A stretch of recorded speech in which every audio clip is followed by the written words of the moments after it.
করবেন না, যেটা আল্লাহ বলছেন না দিন ইনদাল্লাহিল ইসলাম, ইসলাম হলো আমার মনোনীত ধর্ম, ইসলাম হলো আমিন আল্লাহর জীবন ইতিহাস।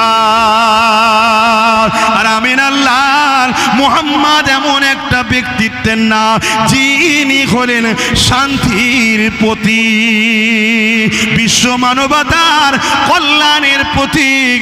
মুহাম্মদ রসুল এমন একটা ব্যক্তির নাম 23 বছর বয়সে পৃথিবীর সমস্ত সন্ত্রাসী বন্ধ করে, অত্যাচার বন্ধ করে, জুলুম বন্ধ করে, নারী গরিব সমস্ত মানুষকে সাম্যের রাস্তায় টেনে নিয়ে এসেছে। আরো জোরে বলুন সুবহান। সেই রসুল তেনার হয়ে যান। আমি একটাই কথা আজকে বলবো, রসুলের গোলামি করেন, নবীর হয়ে যান, নবীর হয়ে যান, নবীর হয়ে যান। বারবার বলছি নবীর হয়ে যান। কারণ এই পৃথিবীতে ইতিহাস বলছি শুনুন, বারবার ইসলামের দুশ্মনেরা, রসুলের দুশ্মনেরা, কোরআনের দুশ্মনেরা, একত্ববাদ এক আল্লাহর দুশ্মনেরা এই পৃথিবীতে বারবার চেষ্টা করেছে এই সত্য আলোটাকে মিটিয়ে দিবার, এই ইসলামের নূরটাকে মিটিয়ে দিবার, এই তাওহীদটাকে মানুষের দিল থেকে ছিনিয়ে নিবার, রসুলের প্রেমটাকে মানুষ থেকে সরিয়ে দিবার। এই পৃথিবীতে গরিব অসহায় দিন দুঃখী মানুষদের ঘরে লুটার এই পৃথিবীতে যারাই চেষ্টা করেছে তারা প্রকাশ্য কখনোই মুস্তাফার গোলামদের সঙ্গে লড়াই করে পারেনি, তারা মিটে গেছে। জোরে বলুন সুবহানাল্লাহ। তাই তারা নতুন করে আবার ষড়যন্ত্র তৈরি করেছে। কি? এক দল মুনাফিকদের দ্বারা, এক দল ছদ্মবেশীদের দ্বারা আমাদের সঙ্গে রসুলের সম্পর্কটাকে ডিভাইড করতে চাইছে, ডিভাইড করতে চাইছে।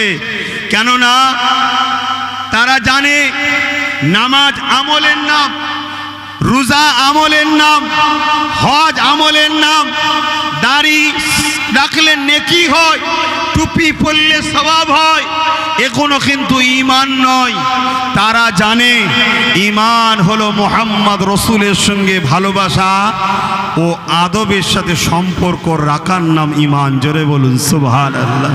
তাই নতুন করে ষড়যন্ত্র চলছে রসুল থেকে আমাদেরকে ডিভাইড করার ষড়যন্ত্র চলছে। তাই যখনই রসুলের কোনো মাকামের কথা বলা হয় তখনই তারা দেখবেন আস্তে আস্তে মনে অক্ষুণ্ণ হয়। তাই চিনুন, ঈমান বাঁচান। আর এই কথাটা আপনি বারবার মাথায় নিয়ে এলেন, ঈমানদারের সংখ্যা লাগে না, কামিয়াবি হওয়ার জন্য ঈমানদারদের ঘরে সংখ্যা। ঘটকপুকুরে নবীর কথা বলা যাবে তো নাকি? পশ্চিম বাংলায় বললে অসুবিধে আছে নাকি? তাহলে বেঁচে থাকার থেকে মরে যাওয়াটাই ভালো। কথা ঠিক না বেঠি? আহা, আমার রসুলকে চিনুন, নবীকে ভালোবাসুন, নবীকে পিয়ার করুন। আরে জিন্দেগি আব্বাসের নয়, আমার শরীরে যে জানটা আছে ওটা আমার নয়, আমার যে দুটো হাত দেখছেন এটা আমার নয়, দুটো পা দেখছেন এটা আমার নয়, দুটো চোখ দেখছেন এটা আমার নয়। আরে মহান সৃষ্টিকর্তা দয়া করে বানিয়ে আমায় দিয়েছে, কিছুদিন ব্যবহার কর, সময় হবে জানও বার করলে চলে যাবে আর সব চলে যাবে। ঠিক না বেঠিক? অতএব তার সময় এলে তিনি নিয়ে যাবে। ওই জিন্দেগিতে বাঁচার স্বপ্ন দেখে কিচ্ছু লাভ নেই। জিন্দেগিতে স্বপ্ন দেখো মোস্তফার গোলাম হব আমি, আমেনার লালের পাগল হব আমি। আরে আমি প্যান্ট শার্ট পরেছি, মাথায় টুপি নেই, খালি মাথায় আছি, আমার লেবাস ভুল থাকতে পারে, কিন্তু আমি জালিম হব না, আমি চোর হব না, আমি লুটেরা হব না, আমি দেশদ্রোহী হব না, আমি এতিমের মাল ঝেড়ে খাবো না, আমি গরিবকে লুটে খাবো না, আমি কখনো মসজিদ মাদ্রাসার দুশ্মনদের সঙ্গে বন্ধুত্ব তৈরি করব না। কারণ এগুলো আমেনার লালের নীতির সঙ্গে জড়িয়ে আছে। আমার লেবাসে ভুল থাকতে পারে, কিন্তু আমার হৃদয় যেটা মেন, ওখানে যেন আমেনার লালের নীতির বিরোধী না থাকে। জোরে বলুন সুবহানাল্লাহ। কথা শুনছেন? তৈরি হন, তৈরি হন, আমার রাসূলুল্লাহর জন্য তৈরি হন। যদি আজ না তৈরি হন, কালকে বাপ জোর করে ধর্মটাকেই মিটিয়ে দেবে, কিচ্ছু করতে দেবে না। কথা বুঝে আসছে না? নাই? হ্যাঁ, আজকে তোমার চাল আটকেছে, আলু আটকেছে, পালু আটকেছে, টেস্ট করে করে দেখছে কতটা আটকানো যায়। যখন দেখবে এ তো পুরো সেই প্যারালাইসিস টাইপের হয়ে গেছে, তখন এসে বুকে লাথি মেরে বলবে মোহাম্মদ রসুলকে ছেড়ে দিতে হবে। তখন তোমার তো অর্ধেক প্যারালাইসিস হয়েই গেছে। এখন থেকে জাগবেন রসুলের জন্যে, হাঁটবেন রসুলের জন্যে, ঘুরবেন রসুলের জন্যে, কথা বলবেন রসুলের জন্যে, নিঃশ্বাস টানবেন রসুলের জন্য, নিঃশ্বাস ছাড়বেন রসুলের জন্য। আরে এ কথাগুলো আমার বাপ আমায় শিখাইনে, এ কথা স্বয়ং আল্লাহ বলছে। জোরে বলুন সুবহানাল্লাহ। কোরআন তার প্রমাণ দিচ্ছে। কুল ইন কুনতুম তুহিব্বুনাল্লাহ, যারা বলে আল্লাহকে ভালোবাসি, এরা যদি সত্যবাদী হয়, ফাত্তাবিউনি, আগে নবীর ইত্তেবা করতে হবে, নবীকে ফলো করতে হবে, নবীকে ধরতে হবে, নবীরকে অনুসরণ চলতে হবে, নবীকে ইমাম, লিডার, নেতা, সরকার বলে মানতে হবে। তারপরে কি হবে? ইউহিব্বুকুমুল্লাহ, তাহলে আল্লাহ তাকে ভালোবাসবে। জোরে বলুন সুবহানাল্লাহ। আল্লাহ যাকে ভালোবাসবে, ওয়া ইয়াগফিরু লাকুম যুনুবাকুম, আল্লাহু গফুরুর রহিম, আল্লাহকে সে দয়ালু মেহেরবান পাবে, তার জিন্দেগি জীবনের গুনাহ আল্লাহ মাফ করে দেবে। জোরে বলুন সুবহানাল্লাহ। বুকে হাত দিয়ে সত্য কথা বলবেন। যেগুলো রোদে বসে আছেন, আপনাদের কষ্টটা কি এমন হচ্ছে যে মনে হচ্ছে থাকতে পারবো না? কেন হচ্ছে না? কেন হচ্ছে না? এটাই হলো ইশকে মুস্তাফা। জোরে বলুন সুবহানাল্লাহ। আরে প্রেম তো করো, প্রেম তো করো। নাই বেলালের বুকে ভারী পাথর চাপিয়ে দিয়েছে, বেলালকে গরম মরুভূমির উপরে শুইয়ে দিয়েছে, বেলালকে রড গরম করে ঠোঁটে ঠেকাচ্ছে, বেলালের পায়ে দড়ি বেঁধে ঘোড়ার সাথে বেঁধে দিয়েছে, বেলালের পিঠের চামড়া গুটিয়ে কাঁধের কাছে চলে যাচ্ছে। তারপরে বলছে বেলাল স্বাধীন পাবি, রাষ্ট্র পাবি, ক্ষমতা পাবি, গদি পাবি, নারী পাবি, বাড়ি পাবি, মোহাম্মদ ছেড়ে দে। বেলাল কোন প্রেমে বলেছিল? আরে নাদান, আরে জাহেল, সব ছেড়ে দেবো, আমি লাল ছাড়বো না। জোরে বলুন, আরো জোরে বলুন, নারে তাকবীর, নারে তাকবীর। সরকার কি আমত, সরকার কি আমত, আকা কি আমত, হুজুর কি আমত, নূর কি আমত, হাবিব কি আমত, শফাত কি আমত, ইয়াসিন কি আমত, আহমদ কি আমত। নারে তাকবীর। আমাদের তকবীরে কার জলে আমার দেখার দরকার নেই, আল্লাহ খুশি হয় এটা জানি। জোরে বলুন সুবহানাল্লাহ। কারণ আমরা কাউকে জ্বালাবার জন্য দিইনি, নবীর প্রেমে দিচ্ছি। কেউ যদি নিজে থেকে জ্বলে তো আমি কি করতে পারি? আমি কাউকে জ্বালাবার জন্য দিইনি, রাসূলুল্লাহর প্রেমে দিচ্ছি। মনের নোংরাটা কাটাও, মনের নোংরাটা কাটাও। কেন অন্য কেউ যখন কিছু করে কই আমার তো জ্বলে না, আপনাদের জ্বলে নাকি ভাই? কেন জ্বলে না? আমাদের মনটা মোহাম্মদ রসুল আছে, রসুল যেখানে আছে সেখানে স্বাগত তো দূরের কথা, তুলনাই চলে না, এত বড় মন হয়ে যায়। জোরে বলুন সুবহানাল্লাহ, আরো জোরে বলুন সুবহানাল্লাহ। আমিনার লালকে হৃদয়ে রাখুন, বাকি সব বার করুন, সব বার করুন। আমিনার লাল শুধু থাকবে, আর আমিনার লাল যেটা চাই আমিনার লালের জন্য সেটা করব। ঠিক না বেঠিক? মোহাম্মদ রসুলের সিরাত পড়ে দেখুন, মোহাম্মদ রসুলের জীবনী পড়ে দেখুন। শুধু ছোটবেলার একটা ছোট্ট কথা বললেই বুঝতে পারবেন। একটা ছোট্ট কথা বলে দিয়ে একটু সালাম পরিয়ে দেবো, কেন আপনাদের কষ্ট না হলেও আমাকেও ভাবতে হবে। আমিনার লালের গোলামগুলো বসে আছে, ঘেমে যাচ্ছে আমিনার লালের গোলামগুলো। শোনেন একটা কথা বলি বাপ ভাই, কি বলছিলাম যেন? হ্যাঁ, আমার দোদমা, আমার রসুল্লাহ দোদমা হজরতে হালিমা হুজুর আমার রসুলকে ঘরে নিয়ে গেছেন। এটা আরবের প্রথা, এটা আরবের প্রথা ছিল যে শিশু বাচ্চাকে 1-1.5 বছর জন্য দুধ পান করার জন্য অন্য ধাইমার কাছে নিয়ে যাওয়া হতো। এর অনেক কারণ আছে, ভৌগোলিক পরিস্থিতি আছে। আমি যেটা বলতে চাইছি, আম্মা জান হযরতে দুধমা হালিমা আমার রসুলকে নিয়ে গেছে। অনেক অনেক ওয়াকিয়া ঘটেছে। আম্মা জান হালিমা বলেন, আমার বাড়ির কুয়োতে পানি ছিল না, মুহাম্মদ রসুলকে ঢুকিয়ে নিয়ে সঙ্গে সঙ্গে কুয়ার পানি পরিপূর্ণ হয়েছে। জোরে বলুন সুবহানাল্লাহ। আম্মা জান হালিমা বলেন, আমার বকরিগুলো দুর্বল ছিল, মুহাম্মদ রসুলকে নিয়ে যখনই প্রবেশ করেছি দেখছি সব সবল মোটা তাজা হয়ে গেছে। জোরে বলুন সুবহানাল্লাহ। আরে ইশক তো করো। এখন আমি বলছি যে ছেলেগুলো রোদে বসে আছে, আমার ইমান বলছে যদি এখনো 2-5 ঘন্টার রোদ থাকে, ওরা 2-5 ঘন্টাই বসে থাকবে। কেন? ও প্রেমে পড়ে গেছে, ওখানে বসছে যেই অমনি ভয়ে এসে গেছে। কথা মাথায় ঢুকছে না? ঢোকে না। এ ভাই ইবলিস বুঝবে না, আর ইবলিসের চেলাগাও বুঝবে না। এ প্রেমের ব্যাপার সে বোঝে যার হৃদয়ে প্রেমের জায়গা আছে। যে জীবনে প্রেম করেনি, সারা দিন কাটো মারো ধরো, সেই সব প্রেমের খবর কি বুঝবে? কথা বুঝে আসছে না? নাই। হ্যাঁ, অতএব এই জায়গায় বসে গেছে। আমার ইমান বলছে এখনো 2-5 ঘন্টা চললো, ও লড়ার ব্যাপার নেই। কেন? ওদের শুয়ে গেছে। জোরে বলুন সুবহানাল্লাহ। আশা রাখছি সব জায়গাতেই এরা শুয়ে গেছে। যত যাই হোক, এরা লড়ছে না। ঠিক না বে ঠিক? জোরে বলুন ঠিক না বেঠে? হ্যাঁ, এরা লড়বে না ইনশাল্লাহ।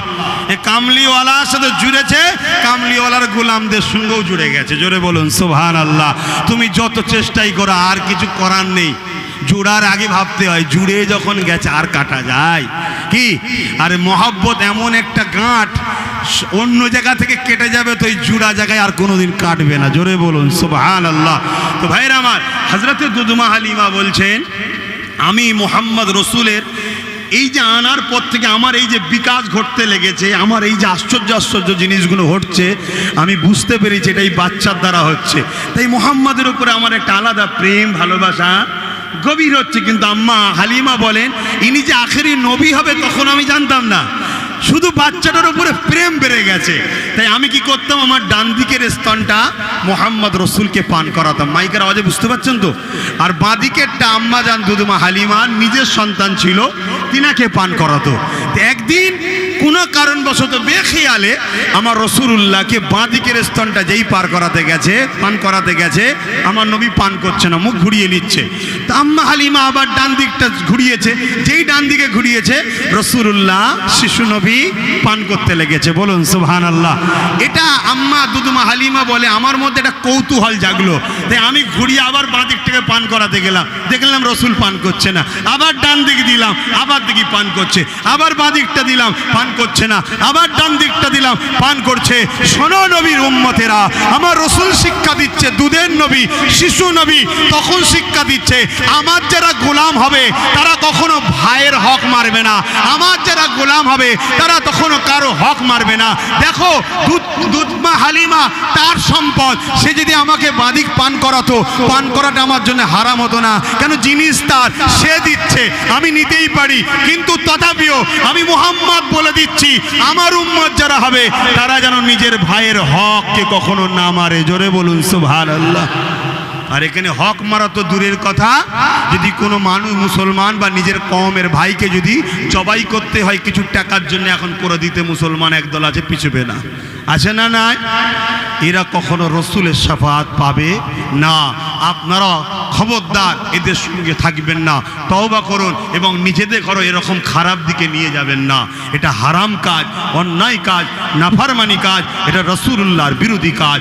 আপনি ন্যায়ের পক্ষে দাঁড়ান, ন্যায়ের পক্ষে দাঁড়ান, সত্যের পক্ষে দাঁড়ান। যেমন বদরের মাঠে ন্যায়ের পক্ষে ছিল সাহাবারা, আবু জেল, উতবা, সাইবা ক্ষমতার জোর দেখিয়ে আগিয়ে এসে অন্য জায়গা থেকে, শুনছেন, অন্য জায়গা, বুঝছেন না, মক্কা থেকে 450 কিলোমিটার দূরে গিয়ে দাদাগিরি দিয়ে মদিনাকে হামলা করতে গিয়েছিল। রসুলের সাহাবারা মক্কা এবং মক্কাবাসীদের নারীদের ইজ্জত আবরু রক্ষার জন্য ঢাল হয়েছিল। সেই ঢালেতে মাত্র 313 জন ছিল, 1000-এর উপরে একে মজা চাকিয়ে দিয়েছে। জোরে বলুন সুবহানাল্লাহ। আজকের দিনও যদি কেউ সন্ত্রাসী করে ক্ষমতার জন্য অন্য জায়গা থেকে এসে আমাদের মা বেটিদের ইজ্জত আবরু লুটতে চায়, আমাদের গৃহপালিত পশুগুলোকে লুটতে চায়, মুস্তাফার গোলামদের উচিত হবে সাহাবাদের মতো মজাকে ভালোভাবে চাকিয়ে দিও। দেওয়া, ঠিক না বেঠিক? জোরে বলুন ঠিক না বেঠিক? কেন নিজের মা বোন পরিবার দেখে ভালোবাসা, নিজের এলাকা, নিজের রাষ্ট্র, নিজের পরিস্থিতি, নিজের ভৌগোলিককে বাঁচিয়ে রাখা, এটা মুহাম্মদ রসুলের আদর্শ। জোরে বলুন সুবহানাল্লাহ। কিন্তু আমরা যদি ওই জালিম আবু জেহেলের মতো জুলুম করার জন্য নিজেরা আবার কোনো জায়গায় যে যদি জুলুম করি, ওটা হবে হারাম। ওটা কি? হারাম। মনে রাখবেন। অতএব খবরদার, রসুলের আদর্শ চলুন, নবীর নীতি আদর্শ মেনে চলুন, নবীকে ভালোবাসুন, নবীর সিরাত পড়ুন, নবীর ছোটবেলার জীবনী পড়ো। এখন আমি জানতে চাইছি, এই মাহফিলটা আহলে সুন্নাত ওয়াল জামাত থেকে প্রতি বছরে হয়, আপনারা আবারই বছরে এসেছেন। এবছর আমার মতো গুনাহগার একজন ছোটোখাটো মানুষ এসেছে, যা কিছু আলোচনা করলাম, এই আলোচনায় কি আপনারা অখুশি হলেন? এই মাহফিলটা রসুলের প্রতি বছরে আলোচনা দরকার আছে না নাই? আলোচনা দরকার আছে না নাই? অন্য অন্য ধর্মের ভাইরা তাদের ধর্মীয় অনুষ্ঠান, তাদের ধর্মীয় নেতাদের আলোচনা শহরে অলিতে গলিতে মেন রোড বন্ধ করে করে করে, ঠিক না বেঠিক? তাতে কি হয়? পথচারী মানুষ সবাই শোনে। আর আমরা আমার রসুলুল্লাহর আলোচনা শুধু সেই পুকুর পাড়ে, সেই মাঠের বীজখানে, সেই ওই বাগানে এরকম খোঁজের মধ্যে ঢুকিয়ে দিলে হবে? আমাদেরকে একটু টাউনে আসা দরকার আছে না নাই? জোরে বোন আছে না নাই? দেখবেন সবার বেলায় সমস্যা হবে না, আমরা আসতে গেলেই একদল মুনাফেকের সমস্যা হবে। কথা মাথায় ঢুকছে? যার সমস্যা হোক হোক গে যাক, নিজের মধ্যে ঠিক করুন, পরের বছরে আরও সুন্দর করে সবাই মিলে অর্থ দিয়ে আরও সুন্দর করে আমার নবীর সিরাত ও আমার নবীর মিলাদ দুটোই আলোচনার মাহফিল আমরা শান শওকতের সঙ্গে টাউন শহর অলিতে গলিতে বিভিন্ন ভিআইপি জায়গাতে আমার নবীর আলোচনা মাহফিল করব। রাজি আছেন না নাই? জোরে বলুন আছে না নাই? কেন আমার রসুলে পাক সাল্লাল্লাহু আলাইহি ওয়াসাল্লাম এমন একটা মডেল, ওই মডেলকে জানা দরকার। ওই মডেলই পারে পৃথিবীতে সন্ত্রাস মুক্ত সমাজ করতে, ওই মডেলই আদর্শ পারে নারীদের ওপরে অত্যাচার বন্ধ করতে। কেন 1400-1500 বছর আগে নবী মদিনার রাষ্ট্র কায়েম করে দিয়ে গেছে, জানেন তো নাকি? নবী রাষ্ট্রপ্রধান ছিল জানেন? 10 বছর রোজি রাষ্ট্র চালিয়েছে, আপনারা জানেন? হ্যাঁ কি না বলবেন তো? কিভাবে রাষ্ট্র চালাতে হয়, কিভাবে রাজনীতি করতে হয়, কিভাবে মানুষের সেবা করতে হয়, কিভাবে দেশের উন্নতি করতে হয়, এটা রসুল শিখিয়েছে, আপনারা জানেন? 10 বছর নবী রাষ্ট্র চালিয়েছে মদিনা শরীফ।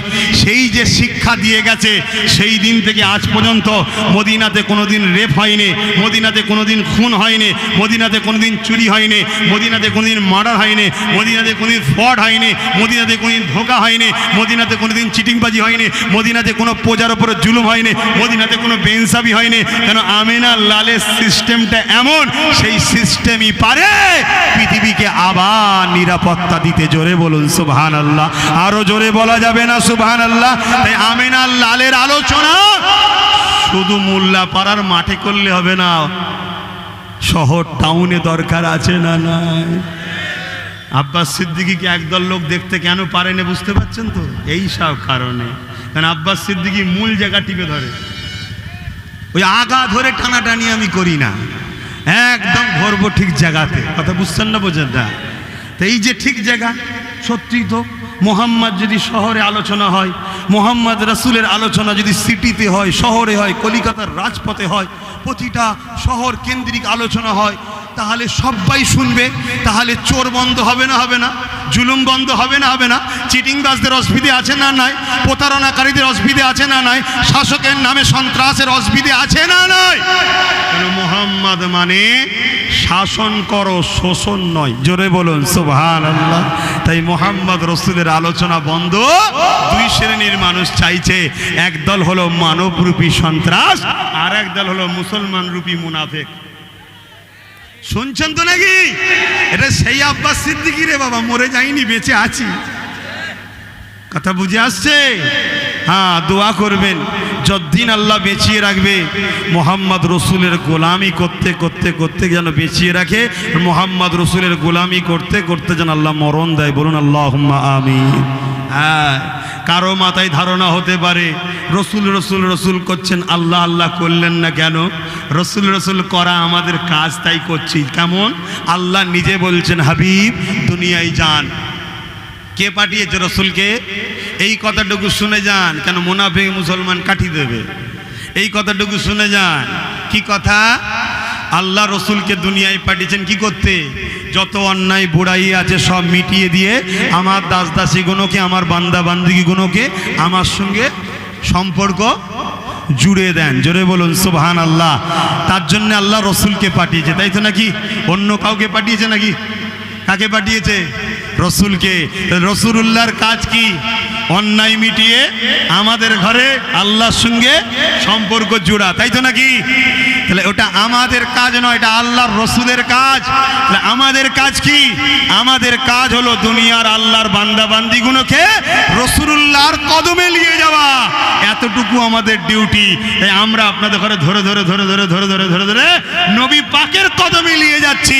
নবী পাকের কাজ আপনাদের ঘরে পবিত্র বানিয়ে আল্লাহর কুদরতি কদমে হাজির করাবে। জোরে বলুন সুবহানাল্লাহ, আরো জোরে বলুন সুবহানাল্লাহ। একটা শেষ কথা বলে বিদায় নেব। নবী মরানা হায়াতুন নবী, বলুন বলুন বলুন বলুন বলুন, হায়াতুন নবী। মনে রাখবেন, কলেমাটা পড়বেন একটু, লা ইলাহা ইল্লাল্লাহু মুহাম্মাদুর রাসূলুল্লাহ। এর মানে কোনো এলাহা নাই, আছে যিনি তিনি আল্লাহ, আর মুহাম্মদ আল্লাহ পাকের প্রেরিত রসুল। লা ইলাহা ইল্লাল্লাহ, নেই কোনো এলাহা আল্লাহ ছাড়া। আল্লাহ এখন আছে না নাই? আবু বকর সিদ্দিক যখন এই কলেমা পড়েছিল, আল্লাহ তখন ছিল না? ছিল না? মুহাম্মদ রাসূলুল্লাহ এখন আছে না নাই? আবু বকর সিদ্দিক যখন পড়েছিল তখন ছিল না? ছিল না? কেউ যদি বলে মরে গেছে, শেষ হয়ে গেছে, তাহলে লা ইলাহা ইল্লাল্লাহু মুহাম্মাদুর রাসূলুল্লাহ, আবু বকর সিদ্দিক যে কলেমা পড়েছে তখন রসুল হায়াতে ছিল, জিন্দা নবীর কলেমা। আমরা মরা নবীর কলেমা পড়ছি। নাউজুবিল্লাহ বলেন। কথা মাথায় ঢুকছে? আমি কথাটা কেন বললাম? কেন বললাম? সমাজে এটাও চলছে, রসুল থেকে সরাবার। আর নবী এমন একটা প্রেমের নাম, ওখান থেকে ফয়েজ আসে, ওখান থেকে ফয়েজ আসে। শুনছেন তো নাকি? ওখান থেকে ফয়েজ আসে। যদি বুশো সামনে দাঁড়িয়ে বলে এই করব ওই করব, নবীর প্রেম যার দিলে আছে না, সে লাভ মেরে ঠেলে উঠবে যে তোর ঘাড়ে উঠবো এবার আমি। কথা শুনছেন না শোনেন নে? এই একটা এমন জোশ, এমন একটা ঈমান। জোরে বলুন সুবহানাল্লাহ। আল্লাহ কবুল করে বোন, আল্লাহুম্মা আমিন। আসুন, যারা সমালোচনা করার, নবীর বিরোধী যারা আছে তারা সমালোচনা করবে। আপনারা রসুলকে যারা ভালোবাসেন, ভালোবাসছেন, ভালোবেসে যাবেন। তাহলে দৈনিক 1000 বার হলেও দরুদ শরীফ। এই যুবকরা তোমরাও পড়বে, সব পড়বে। ঘুরতে ফিরতে কাজ করছো দরুদ শরীফ পড়বে, চাষ করছো দরুদ শরীফ পড়বে, হাটে বাজারে গেছো মুখে দরুদ শরীফ পড়তে কে জোরে